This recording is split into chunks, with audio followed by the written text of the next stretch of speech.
ষড়রিপুকে আমরা যদি বশবর্তী করতে না পারি তাহলে তার যে কি ভয়ঙ্কর এবং সর্বনাশী পরিণতি হতে পারে মেয়েটা তার জীবন দিয়ে বুঝিয়ে গেল। দেখ না, তো দিদি উঠছে না রে। ও শালুক মা, কি হলো তোর? ওঠ না মা, ওঠ না। আমার এত বড় সর্বনাশ হয়ে গেল গো। এবার কি হবে? ও শালুক মা, ওঠ না মা, ওঠ না। কই গো গিন্নি, এত হই হট্টগোল কিসের? আর মেয়ে কই? বলো, এবারে মণ্ডপে যেতে হবে তো। ও গো, মেয়ে আর নেই। কি বলছো? আজকে বড় নিশ্চিন্তে ঘুমাচ্ছে হতভাগী। শালুক মা,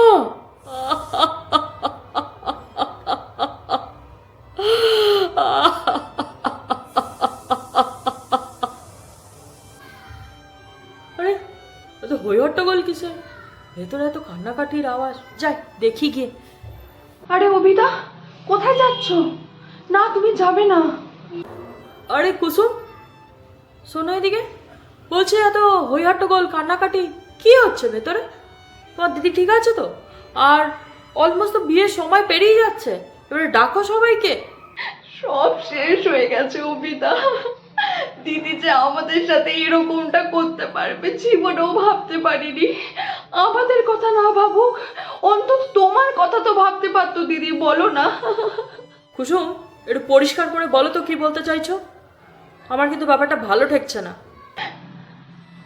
এই দেখো অবিদা, দিদি এটা তোমার জন্য রেখে গেছে। আমি জানি না এর মধ্যে কি আছে, একটিবার খুলে দেখো। চিঠি? কই দেখি। অভি, অনেক চেষ্টা করেও দেখলাম তোমাকে আমি ভালোবাসতে পারিনি।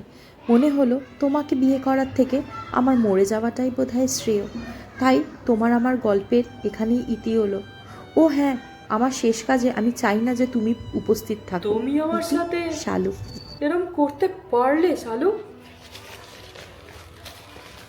আমার দিদি বিয়ে করবে না সেটা তো বলেই দিতে পারতো। এভাবে নিজের প্রাণটা তো নাই নিতে পারতো। আর আমাকে এতটা ঘৃণা করে যে এমনকি লিখে গেছে চিঠিতে যে ও শেষ কাজেও যেন আমি না থাকি।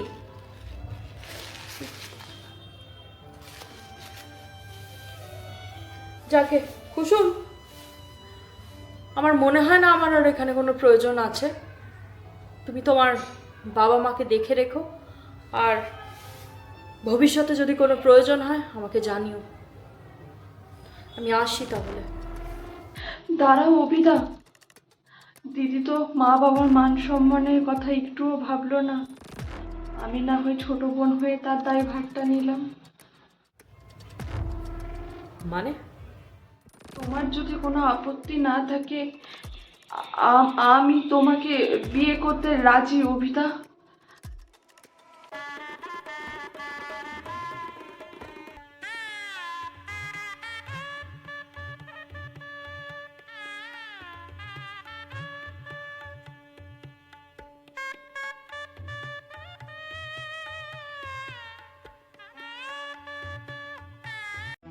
বাহ, বেশ খাসা গন্ধ বেরিয়েছে তো। জানো তো, আমার দিদিও না এটা খেতে খুব ভালোবাসতো।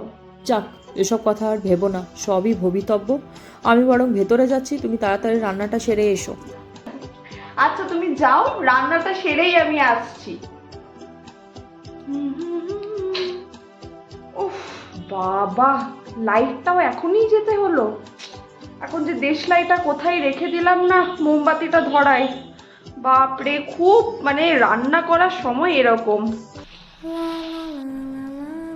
কিরে বল, শুটকি মাছ রান্না করেছিস আমার জন্যে? এটা তো আমারও চাই।